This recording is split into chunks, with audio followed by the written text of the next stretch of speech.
प्रणाम सर। मैं डॉक्टर वैद्य नवीन जोशी आप सभी का बहुत बहुत आभारी हूँ कि आप सभी समय पर उपस्थित हो जाते हैं। जैसा कि सर आप को होस्ट अनम्यूट कर लीजिए सर। आज का जो लेक्चर है सर का, अभी तक पंचकर्म सीरीज में आपने विभिन्न लेक्चर्स देखे, जिसमें आपने पूर्व कर्म से लेकर प्रधान कर्मों के बारे में विस्तृत आपने लेक्चर्स और व्याख्यान देखे। और इसके बाद आपने लगातार मैं जो है वो गाइडलाइंस पंचकर्म सेंटर कैसे स्थापित किए जाएं और पंचकर्म सेंटर्स में इंस्ट्रूमेंट्स क्या हों, ये सभी आपने देखे। आज का जो सर का लेक्चर है, क्योंकि आपने पंचकर्म सेंटर को स्टैब्लिश करना है, तो पंचकर्म सेंटर में प्रचार और प्रसार बहुत जरूरी है। तो ऐसे में आप सभी का ज्ञानवर्धन करने के लिए आज हमारे साथ पंचकर्म की महान विभूति प्रोफेसर उमाशंकर निगम सर उपस्थित हैं। मैं सर का बहुत बहुत धन्यवाद करते हुए सर को इस लेक्चर के लिए आमंत्रित करता हूं।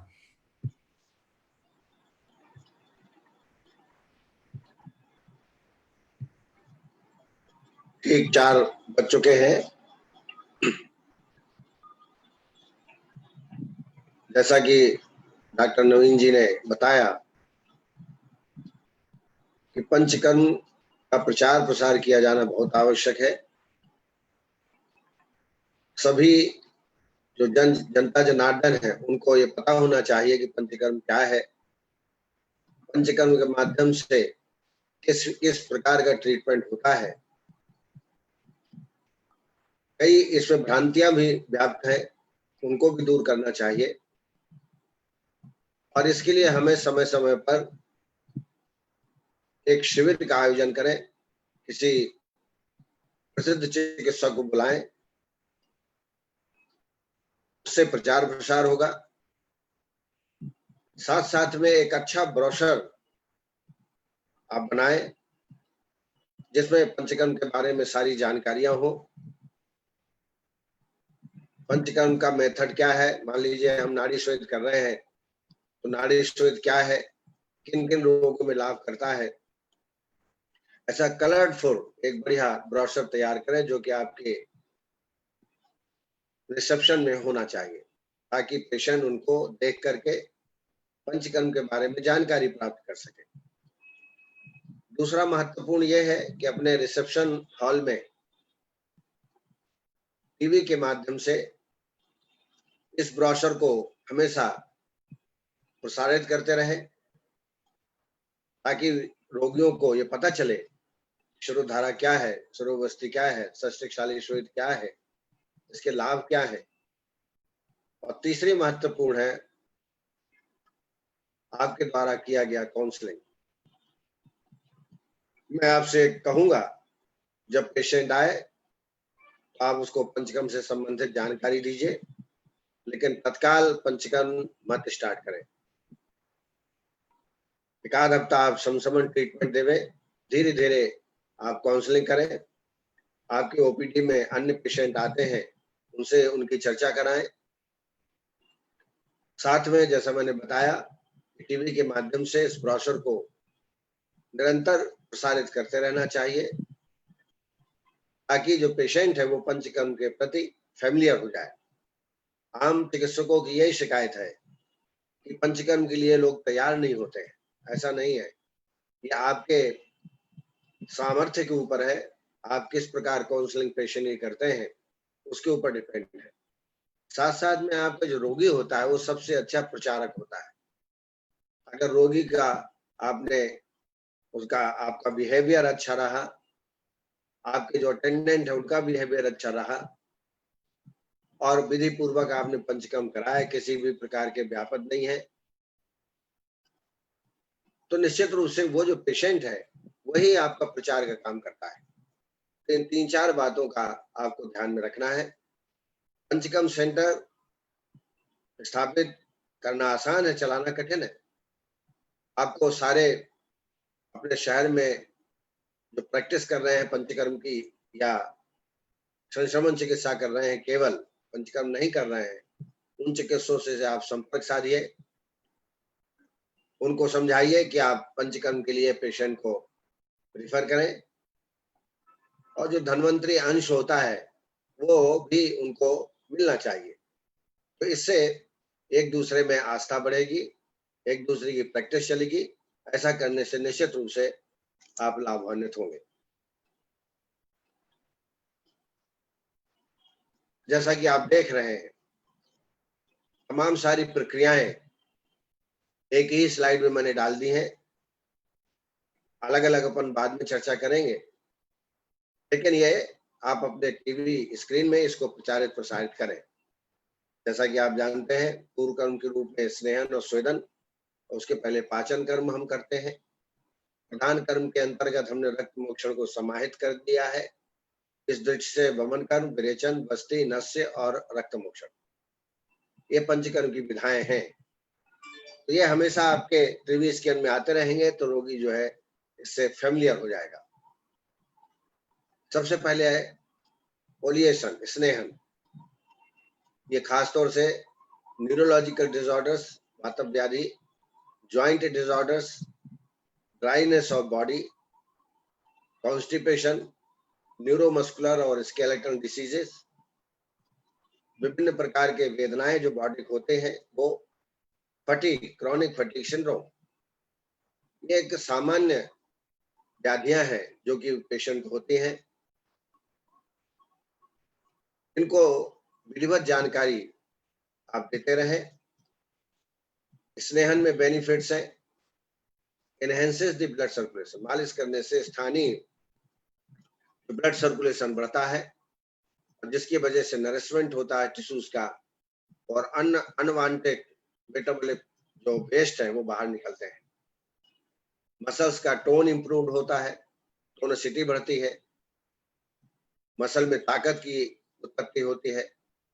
इसके अलावा जॉइंट्स में मोबिलिटी बढ़ती है, आकुंचन प्रसारण में कोई तकलीफ नहीं होती मालिश करने से, अभ्यंग करने से। वात दोष को नाश करता है, एलिवेट्स द वात दोष, reduces the pains, itches from the muscles and adjoining skeletal system. शरीर में जितनी प्रकार की वेदना होती है उनका शमन होता है। स्केलेटल सिस्टम के रोग वो भी अभ्यंग से ठीक होते हैं, स्नेहन से ठीक होते हैं। और इसके साथ साथ removes the toxins of the body. ये ब्रोशर में आपको इंक्लूड करना है। स्वेदन, स्वेदन से आप समझाइए कि इसमें क्यों स्वेदन कराते हैं, कौन कौन से रोगों में स्वेदन कराते हैं। तो विभिन्न प्रकार की वातव व्याधियां, प्रतिशाय, चकासे, हिक्का, श्वासे, सुलागवे, कर्णमन्या, सरह, सूले, स्वर भेदे, गला के तमाम प्रकार के निर्देश हैं, लेकिन कम से कम इतने इंडिकेशन तो पेशेंट को पता ही होना चाहिए। ज्वाइंट पेन, चाहे वो आर्थराइटिस हो, रूमेटॉइड आर्थराइटिस हो, गाउट हो, फीवर, फीवर में भी हल्का स्वेदन करते हैं ताकि पसीना से टेम्परेचर डाउन हो जाए। शोथ रोग, न्यूरोमस्कुलर और स्केलेटल डिसीजेस, विभिन्न प्रकार की वेदना जो शरीर में होती है, ज्वाइंट में जो वेदना होती है, उनके लिए स्वेदन बड़ा उपयोगी है। बेनिफिट्स में देखें तो अधिक मात्रा में इसमें चूंकि पसीना निकलता है और इसकी वजह से जो मेटाबॉलिक टॉक्सिन्स है, वेस्ट है, वो शरीर से बाहर स्वेद के माध्यम से निकल जाते हैं। इसकी वजह से पेशेंट को हल्का लगता है, अच्छी नींद आती है। Improve the blood circulation, blood circulation बढ़ता है, उसकी वजह से भी मेटाबॉलिक डिसऑर्डर, मेटाबॉलिक जो वेस्ट है वो बाहर निकलते हैं। Improves the elasticity of the body, body का जो लचीलापन है वो बढ़ता है। जैसे कहा है ना, शुष्कन्या काष्ठानी स्नेह सोदो पादनानि च नमयन्ते ध्यानायम किम पुरुषरणा। शुष्क लकड़ी को भी यदि स्नेह शोधन के द्वारा घुमाया जा सकता है, अगर टेढ़ी है तो सीधा किया जा सकता है, तो ये तो जीवित शरीर है। इसमें निश्चित रूप से जो इलास्टिसिटी ऑफ द बॉडी है वो ठीक होती है। Increases the mobility of the all the symptoms, swelling कम हो जाती है, पेन भी कम होता है, aches from the muscles and adjoining skeleton.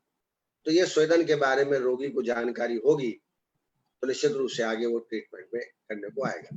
आप ये स्वेदन यंत्र देख रहे हैं, ये पोर्टेबल है, ये बाजार में उपलब्ध है, कि कहीं भी आप इससे सर्वांग स्वेद पेशेंट में कर सकते हैं। वमन कर्म, आप इंडिकेशन बताइए क्यों वमन कर्म कराना। अस्थमा के लिए और जितनी भी प्रतिष्ठाएं, कास आदि जो कफज व्याधि है उनके लिए वमन श्रेष्ठ है।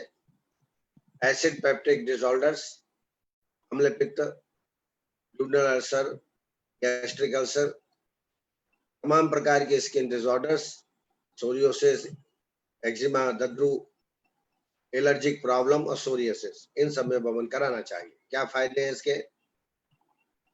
इससे भूख बढ़ती है, reduction of repeated attacks of the asthma and sinusitis, बार बार जो अस्थमा के अटैक आते हैं, साइनोसाइटिस के अटैक आते हैं, वो ठीक होते हैं। Reduction of skin patches, plaques and dryness as in psoriasis, eczema and dermatitis. इनमें देखा होगा इन रोगों में कि पैचेस हो जाते हैं, प्लग्स हो जाते हैं, ड्राइनेस होता है। वमन करने से ये बीमारियां ठीक होती हैं। इम्प्रूव्ड इम्यूनिटी, इम्यून सिस्टम में भी इम्प्रूवमेंट होता है। रिडक्शन ऑफ वेट, वेट भी कम होता है। Reduction in cholesterol and triglyceride, आजकल ये आम व्याधियां हैं, कोलेस्ट्रॉल रोगी का बढ़ा रहता है, उसके लिए भी वमन श्रेष्ठ चिकित्सा पद्धति है। अब आइए विरेचन, विरेचन कर्म, ये ब्रोंकियल अस्थमा के लिए श्रेष्ठ है। केतु विरेचनम, एसिड पेप्टिक डिसऑर्डर्स है उसके लिए श्रेष्ठ है। Skin disorders, allergy, psoriasis, paralysis और हेपेटिक डिसऑर्डर्स, इन सब में विरेचन से अच्छा लाभ प्राप्त होता है। ये पेशेंट को पता होना चाहिए। बेनिफिट्स में lightness of the body, increases in appetite, reduction of the repeated attacks of the burning and acidity, reduction of skin patches, plaques and dryness as in psoriasis, eczema, dermatitis, improved immunity, reduction of weight, reduction in cholesterol and triglyceride। जो वमन के लाभ हैं वही विरेचन के हैं, तो इसलिए रोगी को वमन विरेचन दोनों कराएंगे तो प्रॉपर पेशेंट को लाभ प्राप्त होता है। बस्ती, बस्ती में देख तो 3 प्रकार के प्रमुख हम बस्तियों का प्रयोग करें। एक तो स्नेह बस्ती, अनुवासन बस्ती, जिसकी मात्रा 24 तोले तक हो सकती है। मात्रा बस्ती 60 ml की बस्ती हम देते हैं या 30 ml की, ये मात्रा बस्ती है स्नेह की। निरूह बस्ती में मेडिकेटेड डिकॉक्शन देते हैं। तो निरूह का मतलब दोषों को निकालना, और आस्थापन बस्ती इसका पर्याय है, लेकिन आस्थापन का मतलब होता है वय स्थापना, आयु स्थापना अथवा स्थापना। जितनी ब्राह्मण क्रिया वाली हैं, ज्ञापन बस्तियां हैं, वो सब आस्थापन बस्ती के अंतर्गत आती है। इस प्रकार से 3 प्रकार की बस्तियां हम प्रैक्टिकली देते हैं।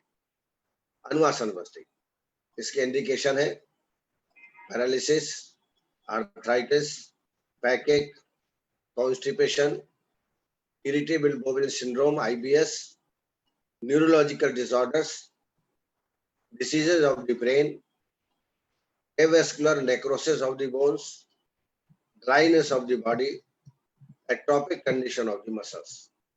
तो इन बातों को पेशेंट को समझाना चाहिए, और यदि ब्राशर होगा तो पलट करके देखेगा और निश्चित रूप से उसको ये लगेगा कि नहीं, ये ट्रीटमेंट हमें कराना चाहिए। इसके बेनिफिट्स हैं अनुवासन बस्ती के, शरीर में हल्काहट पैदा होती है, lightness of the body, increase in appetite, भूख लगती है, oleation of the GIT tract, whole body in general, improvement in the activity of nervous system, increases in mobility of the joints, reduction in pains and itches in the joints and muscles। जो स्नेह के लाभ है वो सारे के सारे लाभ अनुवासन बस्ती से भी होते हैं, और जितने भी वातव व्याधि हैं उन सब में अनुवासन बस्ती का प्रयोग हमको करना चाहिए। मात्रा बस्ती, ये कम मात्रा में दी जाती है, इसलिए इसका धारण काल अधिक होता है, और इसके लाभों में excess physical and mental exercise जो आदमी करता हो ज्यादा उनके लिए बढ़िया है। अल्कोहलिज्म, डिबेलिटी, कमजोरी हो, neurological disorders can be given in children and elderly person also.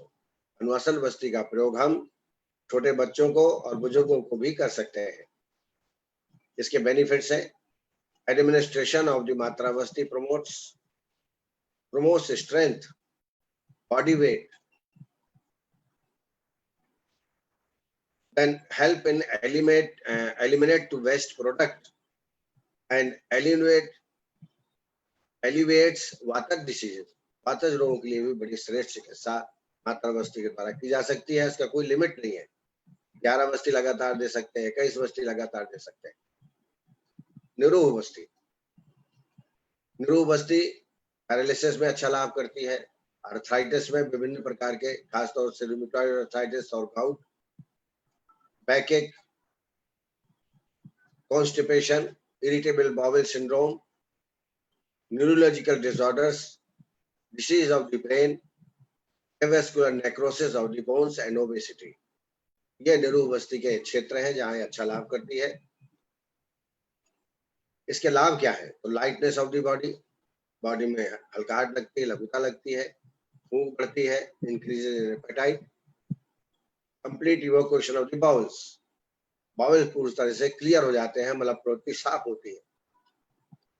Improvement in the activity of the nervous system, increase in the mobility of the joint, reduction in pains and itches in the joints and muscles। नस्यकर्म, ये भी बड़ी उपयोगी चिकित्सा है। Wurtz जत्रुगत जितनी भी व्याधियां हैं उनकी चिकित्सा हम इससे कर सकते हैं। तो ये हम तो आपस में चिकित्सक में बात कर सकते हैं, उनको डिसीज बताना चाहिए कि इस डिसीज में नस्यकर्म फायदा करता है। तो जैसे हेडेक, इंसोम्निया, नींद नहीं आती हो, migraine, sinusitis, allergic rhinitis, loss of hair, greying of hair, loss of memory, diseases of the brain, insomnia और लॉस ऑफ स्मेल सेंसेशन, ऐसी अवस्थाओं में नस्यकर्म श्रेष्ठ लाभ प्रदान करता है इन रोगों के लिए। इससे लाभ क्या है? तो लाइटनेस ऑफ द हेड, शिरा प्रदेश हल्का हो जाता है, पंचेंद्रियों का कार्य अपने आप अच्छा होने लगता है, इंक्रीजेज इन स्मेल सेंसेशन, कभी कभी गंधक ज्ञान डिस्टर्ब रहता है, नस्यकर्म के द्वारा ठीक किया जा सकता है। इजीनेस टू ब्रीथ, श्वास लेने में कठिनाई नहीं होती, कभी कभी नासावरोध होता है, उसमें नस्य करने से नासा खुल जाते हैं और ब्रीथ लेने में कोई परेशानी नहीं होती। Improvement in activity of the nervous system, reduction in the headache, improvement in the acuity of all the senses, especially the vision। Vision में सुधार होता है और इसके लिए नस्यकर्म श्रेष्ठ चिकित्सा पद्धति है। रक्त मोक्षण, खासतौर से जलऊ का उच्चारण आप देख रहे हैं। इंडिकेशन में स्किन डिसऑर्डर्स, वेरिकोज वेन्स, जॉइंटिस, headache, white patches, psoriasis, gout और acute pain at any side, जैसे आर्थराइटिस है, रूमेटॉइड आर्थराइटिस है, गाउट है, वहां पे आप लगाएंगे तो पेन रिलीवर है, दर्द तत्काल आराम पहुंचाता है। इसके लाभ है रिडक्शन इन रेडनेस, जो रेडनेस होती है शरीर में, इन्फ्लेमेशन होता है वो कम हो जाता है। जो एक्यूट पेन होता है वो भी कम होता है, reduction in acute pain, reduction in the disease, skin patches and skin patches are diminished, जो पैचेस होते हैं स्किन में वो भी खत्म हो जाते हैं। शरोधारा, ये अर्धन मिट्टी के बर्तन से हम शरोधारा कर रहे हैं, खासतौर से साउथ में इस प्रकार का धारा किया जा सकता है, बड़ी मोटी धारा इसमें निकलती है और ये बहुत अच्छी पद्धति है। इंडिकेशन में देखें, insomnia, headache, atrophy of the brain, diseases of the brain, stress, paralysis, hypertension. Benefits में reduction of blood pressure, reduction in stress, induces sleep, अच्छी नींद आती है शरोधारा करने से, improves memory, improves hair growth, improves the function of the brain। तो बार बार जब TV के माध्यम से देखेगा या आपके ब्राउजर को देखेगा तो उसको प्रभावित होना निश्चित है। ये शरोधारा की पद्धति है जो अंतरराष्ट्रीय स्तर पर बहुत ही ख्यात प्राप्त है। ये है शिरोबस्ती, लेदर के द्वारा, जैसे मैंने बताया था आपको कैसे लगाते हैं। इंडिकेशन में एंजाइटी, जो शिरोधारा के लाभ है वही लाभ शिरोवस्ती के भी हैं, लेकिन एक क्रमशः श्रेष्ठ है। अभ्यंग से श्रेष्ठ पिछुधारण, पिछुधारण से शिरोधारा, शिरोधारा से शिरोवस्ती श्रेष्ठ है। Anxiety, facial paralysis, insomnia, neurological disorders, psychological disorders, skin disorders such as eczema and psoriasis और स्ट्रेस, इसके लाभ हैं। शिरोवस्ती is a therapy in which the medicated oil is kept over the head with the help of the cap fix the prescribed period of time, और इसके जो benefits हैं वो शिरोधारा के ही समान है। कटिबस्ती, ये लंबोसेक्रल में कोई भी बीमारी हो, ऑस्टियोआर्थराइटिस की वजह से या रूमेटॉइड की वजह से, वहां इसका लाभ आप देख सकते हैं। खासतौर से low back pain, sciatica, lumbosacral,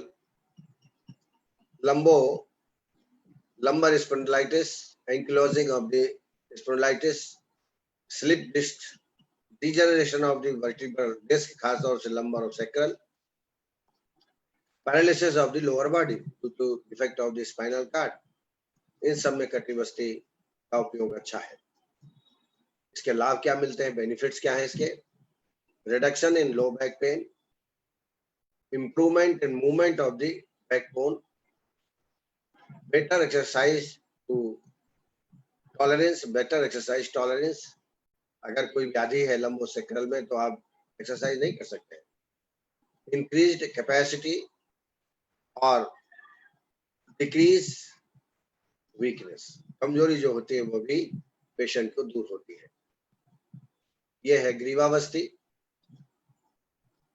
longitudinal भी लगा सकते हैं, गोला भी आप लगा सकते हैं। इंडिकेशन में सर्वाइकल स्पॉन्डिलाइसिस, नेक पेन, नेक रिजिडिटी, खासतौर से बुजुर्गों में नेक रिजिडिटी बहुत पाई जाती है, उसमें बड़ा लाभप्रद है।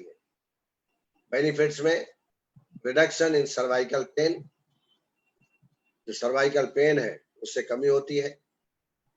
Improvement movement of the cervical neck, सारे मूवमेंट अच्छे हो जाते हैं, जबकि अगर रिजिडिटी है तो मूवमेंट नहीं होते हैं और कई बार चक्कर भी आते हैं, हाथों में झुंझुनी हो जाती है।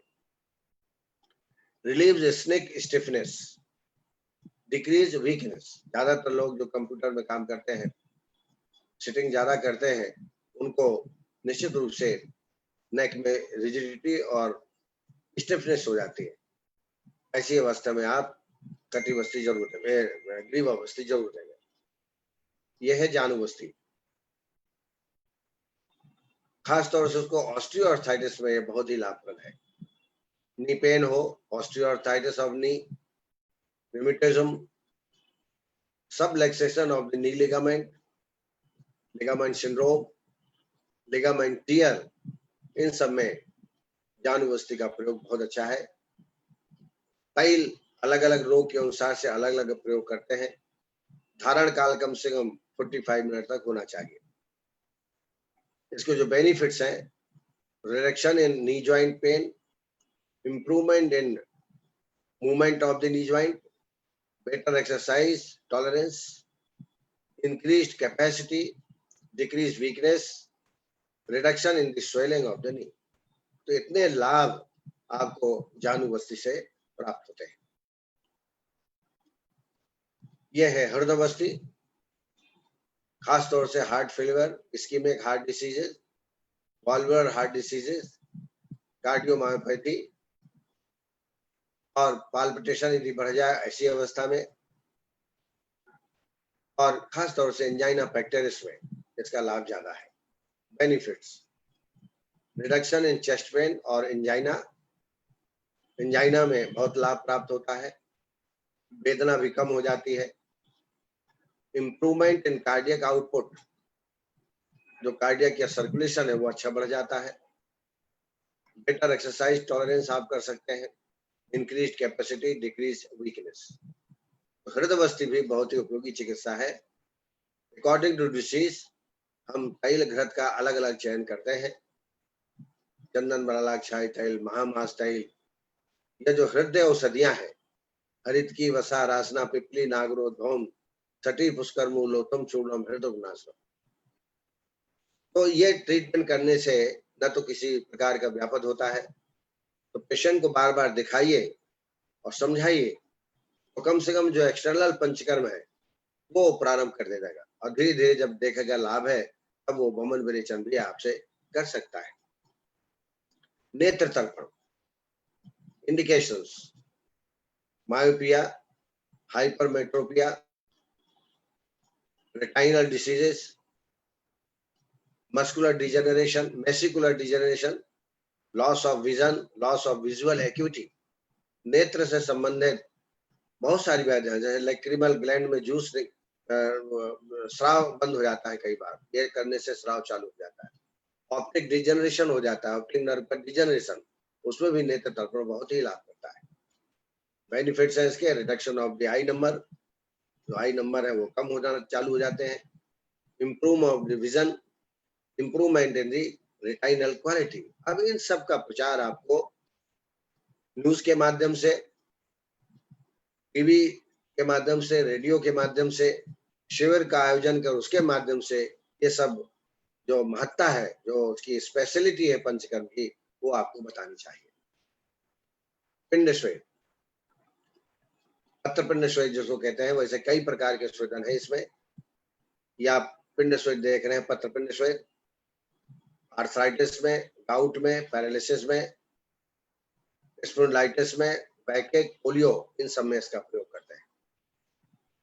Lightness of the body, reduction of the pain and stiffness, better mobility of the joints, regression of the disease, gain in tissue mass and activities of the organ।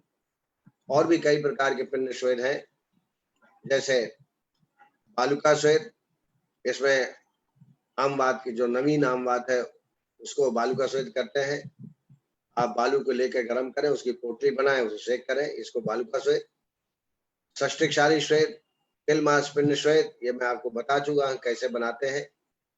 Decoction medicated और दूध मिला करके चावल को पकाते हैं, या चावल, उड़द दाल, तिल और चोकर, ये चार औषधियां भी मिलाकर बनाते हैं, उसको तिलमास पिंड श्वेत बोलते हैं।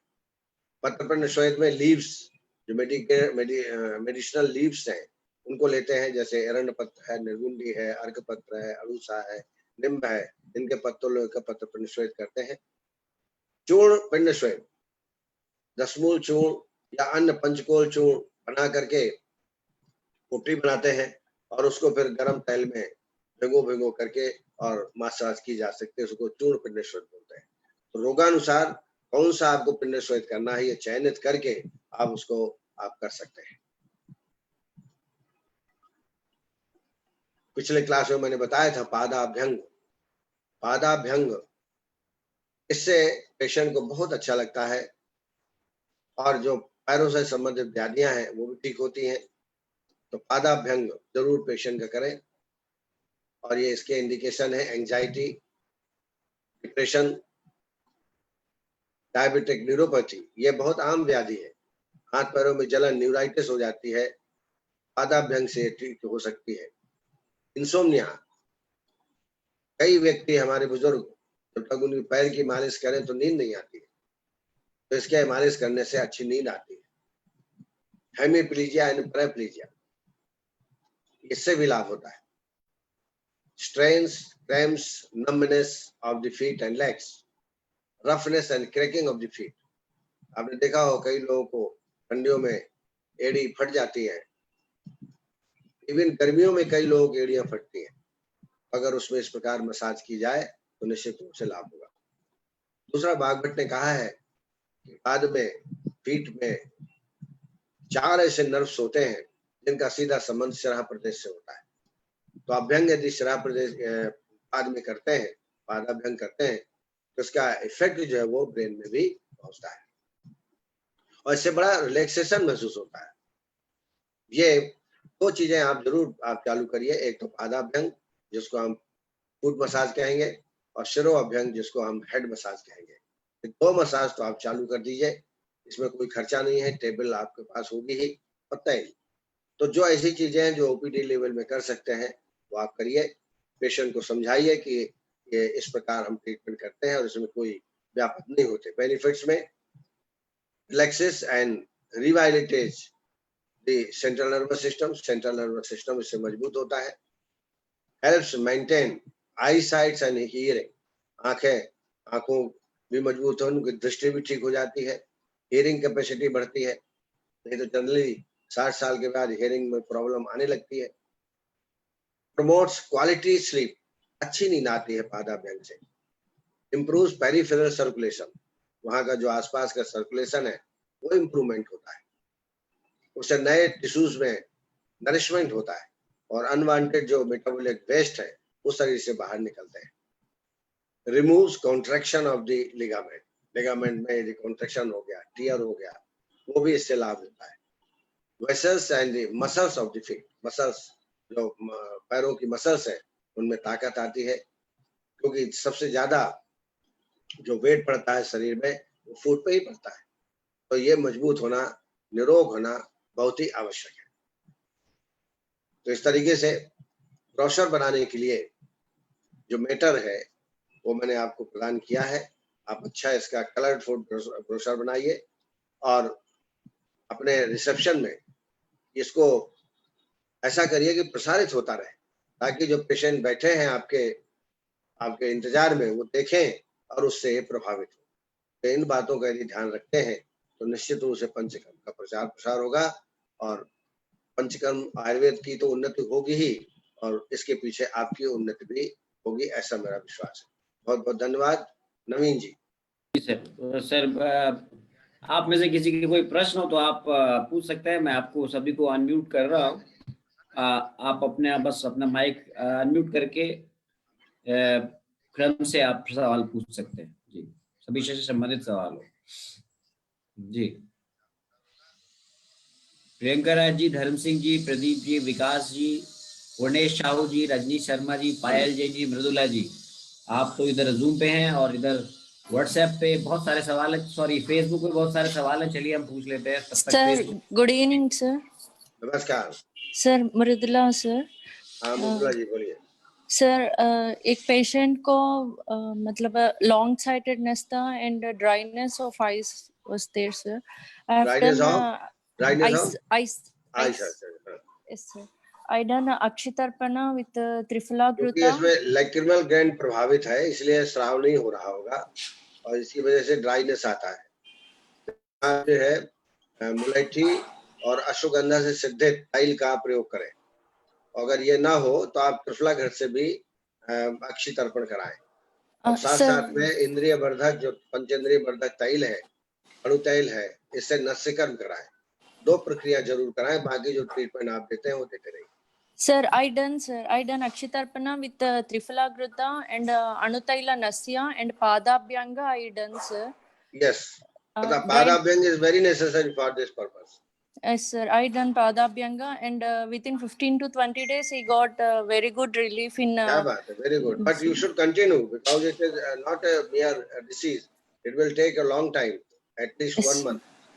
Yes, sir. For 1 month I have done. And his dryness of eyes and means that weakness all was gone, but internally I gave only Saptamruta Loha, sir. Okay, but, fantastic. And you can give Trifla Ghrith in Abhyantar Snehapan 10 ml twice a day. Okay, sir. Okay, very nice. Very nice. Thank you, sir. But his eyesight was stopped there when I was doing the Tharpana. The constant eyesight is maintaining, sir. He is asking to reduce his eyesight. What is the age? What is the age?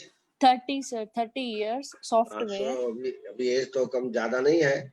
आप इनको साथ साथ में त्राटक भी लगवाइए, अनुलोम विलोम प्राणायाम भी कराइए। Okay, sir. Pranayam and eye exercises I advised, sir, is continuing the same. Very good, very good. त्राटक करवाइए। Okay, sir. Okay. Nice. Thank you, sir. नमस्ते सर।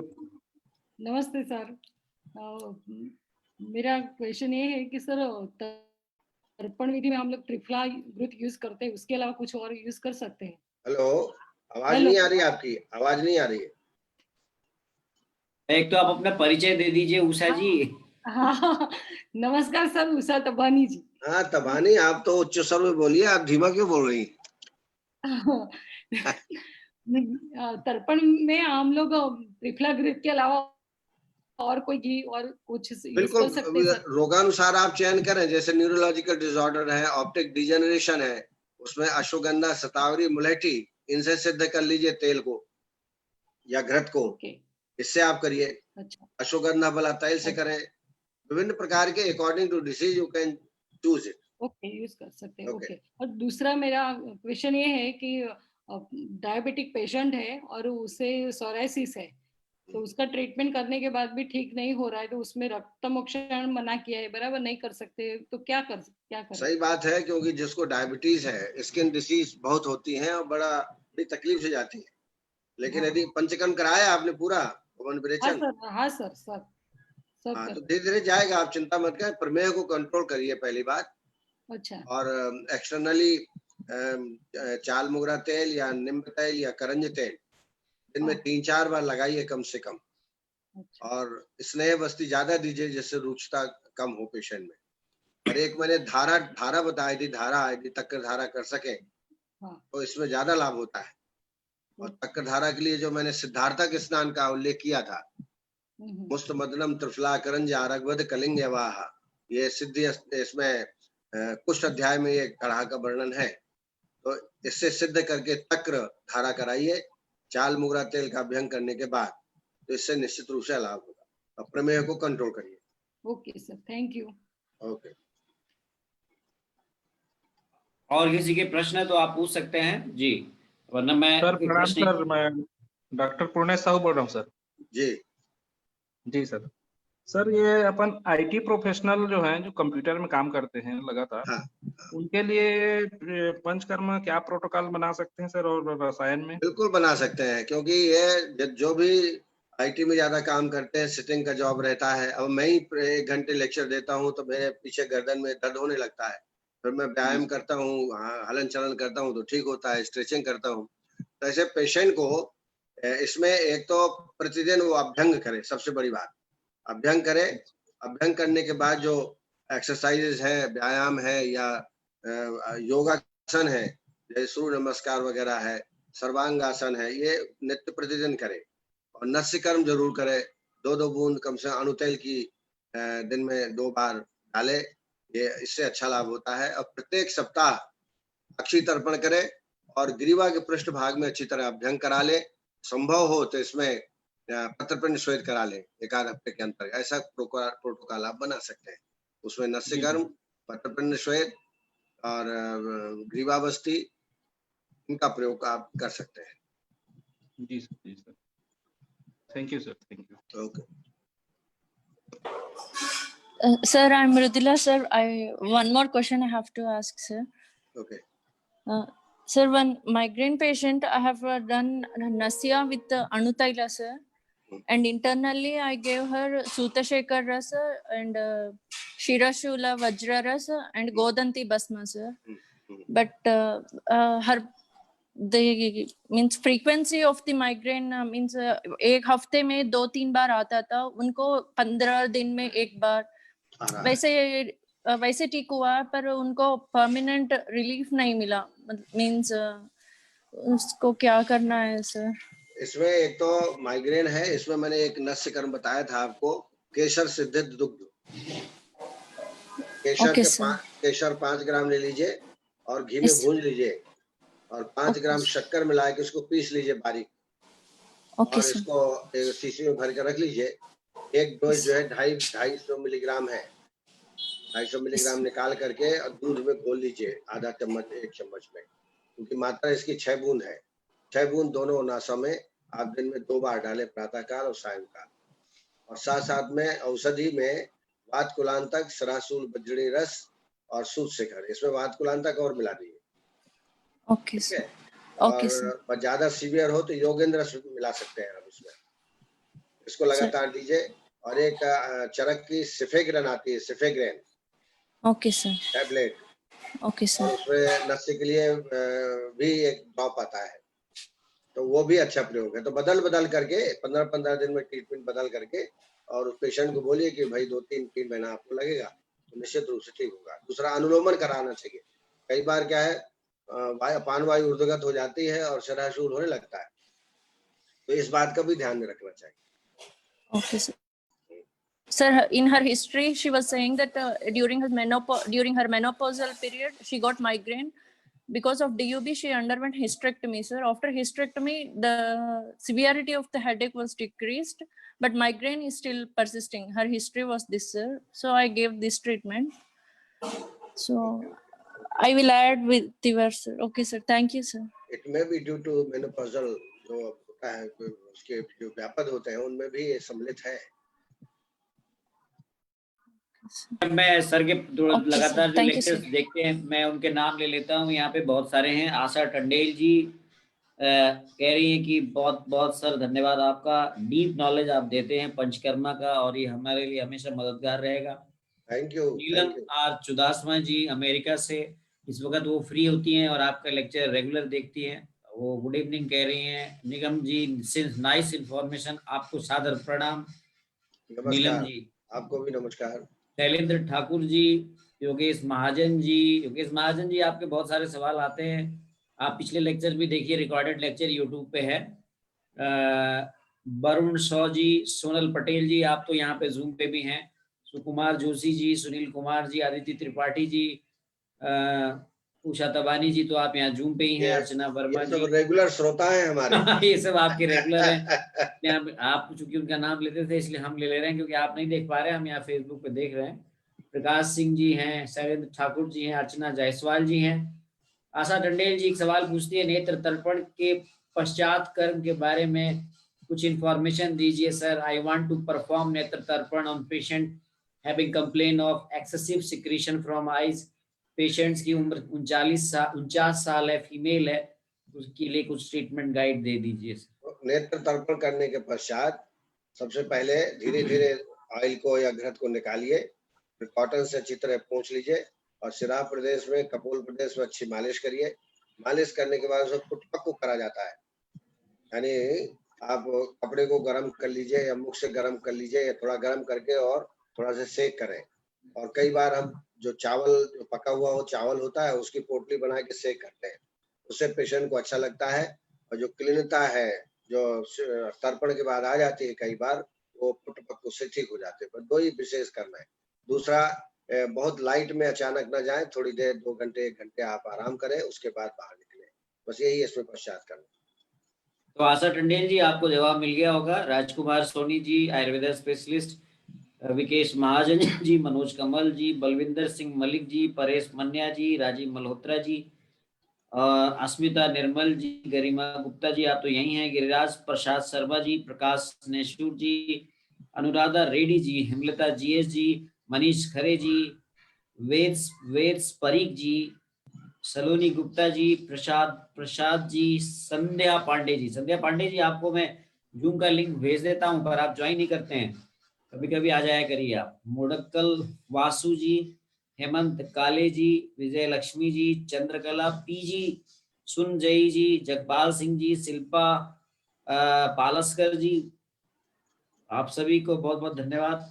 आपके प्रश्न मैंने ले लिए हैं, आपके सारे प्रश्न जो भी थे आपने, ज्यादातर आप लोगों ने अभिवादन किया है। एक योगेश महाजन का सवाल है, वो भी ले लेते हैं। वो पूछते हैं, cracking of food which while we are using और पादाभ्यंग। क्या पूछा? पादाभ्यंग के लिए कौन सा तेल इस्तेमाल करें कहते हैं? ये डिपेंड्स ऑन द डिसीज, लेकिन सामान्यतः अश्वगंधा बला तैल, प्रसारणी तैल, महामास तैल, नारायण तैल से अभ्यंग करना चाहिए। अब मान लीजिए न्यूरोलॉजिकल प्रॉब्लम है, न्यूराइटिस है, तो चंदन बलाक्षादी से करिए। बल्ले करना है तो अश्वगंधा बला तेल से करिए, महामास तैल से करिए। थोड़ा बहुत चेंज कर सकते हैं, बाकी जो मेडिकेटेड ऑयल है जो प्रचलित है, हाँ गर्म तेल नहीं, जैसे विषगर्भ तैल, निर्गुंडी तैल, सैंधवारी तैल, इनसे अभ्यंग नहीं करना चाहिए। जी, वंदना पाठक जी, आपको मैं, आपका नाम मैंने नहीं लिया क्योंकि आप तो आयुष दर्पण के उसमें हैं, योजनाकारों में से हैं। आपका भी बहुत बहुत धन्यवाद, आपने वंडरफुल गाइडेंस सर के द्वारा दिया जा रहा है। अब नवीन जी, यही सबसे आग्रह है कि इसका ब्रोशर बनाएं। इतनी मेहनत से हमने आपको प्रस्तुत किया है, तो आप इसका ब्रोशर बनाएं जो पंचकर्म की प्रैक्टिस करते हैं, ताकि पेशेंट को जानकारी प्राप्त हो आपके बिना पहले ही। फिर आप काउंसलिंग करें तो अच्छा रहेगा। और सर के जो लेक्चर से आपको क्या क्या बेनिफिट हो रहा है, आप ये भी अपना अपना एक्सपीरियंस शेयर कर सकते हैं। 55 लोग यहाँ जूम फेसबुक पर देख रहे हैं लाइव, और यहाँ 20 के करीब लोग यहाँ जूम पे, 70-80 लोग इस समय हैं लगातार इस लेक्चर को देख रहे हैं। तो आप लोग अपने फीडबैक भी दीजिएगा सर के लेक्चर के बारे में, सर के बारे में आप। और सर की किताब है क्लिनिकल आयुर्वेदा, अगर आप उसको खरीदना चाहते हैं तो वो, यदि आप उत्तराखंड में रहते हैं तो यहाँ पर भी उपलब्ध है, और आप यदि उसको डायरेक्ट डाक से मंगाना चाहते हैं तो विनोद वैरागी जी हैं, मैं उनका नंबर आपको उज्जैन का रोज बताता हूँ, आज भी बताता हूँ, आप इसको आराम से नोट कर लीजिए। विनोद वैरागी जी का नंबर है, नोट कर लीजिए आप, 9425092284। मैं दोबारा रिपीट करता हूँ, 9425092284। तो आशा है कि आपने ये नंबर नोट कर लिया होगा, और आपके अब मुझे लगता है सारे प्रश्न हो गए हैं। अब मैं सर को भी रिलैक्स करना चाहता हूँ। आपके कोई चलिए। प्रश्न तो नहीं है जूम पे जो है, आपके किसी के कोई प्रश्न तो नहीं है? मुझे नहीं लगता है कोई प्रश्न। तो कुछ और कल पढ़ाएंगे सर, अब आपसे अनुमति लेके ही पूछता हूँ। इतने लेक्चर्स हो गए कि सर हमें खुद भी कहने में ये मेरी 50 साल की मेहनत है, आपको जो है आधा घंटे में दे देते हैं। देख लीजिए, आपको 50 साल की मेहनत मिल गई, और ये सब जो है लाइब्रेरी में यूट्यूब में रिकॉर्डेड है। मुझे तो आप लगता पीछे है पीछे, नवीन जी, जब आप हमारे पास थे तब भी इतना नहीं आपने सीखा होगा जितना जी जी, अब। नहीं नहीं, हम तो सर इसलिए रोज यूट्यूब का जब सब लेक्चर्स बाद में जब मैं इसको अपलोड करता हूँ, तब मैं देखता हूँ इसको दोबारा से। और अभी जब से जूम पे हो रहा है तो इस समय तो मुझे उपस्थित रहना ही पड़ता है, तो मैं फिर भी अपना पूरा सब कुछ मैनेज करके सर आता हूँ यहाँ पे कि 4 बजे सर का लेक्चर कराना। तो आप कल सर कुछ और पढ़ाएंगे सर? हाँ, कल एक विशेष लेक्चर रहेगा प्रचार प्रसार के लिए, जो शिविर का मैंने कहा ना, शिविर का आयोजन करें तो जी, लेक्चर में क्या बोले, ताकि जो रोगी है, जनता जनार्दन है, वो पंचकर्म के प्रति आग्रह रखे। तो लेक्चर देने के लिए, प्रचार प्रसार करने के लिए एक मैंने तैयार किया है बहुत अच्छा, तो वो मैं कल बताऊंगा। और उसके पश्चात मुझे परसों से बाहर जाना है, तो कुछ दिन के लिए जी व्याख्यान जी। बंद रहेगा, है ना। तो जब आप मैं तब तक पुराने व्याख्यान देखते रहिएगा, जो पुराने हाँ, व्याख्यान हैं आपके, वो परसों हम से मैं पुराने बाहर जा रहा व्याख्यान हूँ। हम चला देंगे, उसको लाइव चला देंगे, उसको आप बिल्कुल देखते रहिएगा 4 बिल्कुल बजे। जी, बिल्कुल बिल्कुल। बहुत बहुत धन्यवाद सर, बहुत बहुत चलिए, आभार सर, नमस्कार। नमस्कार सर।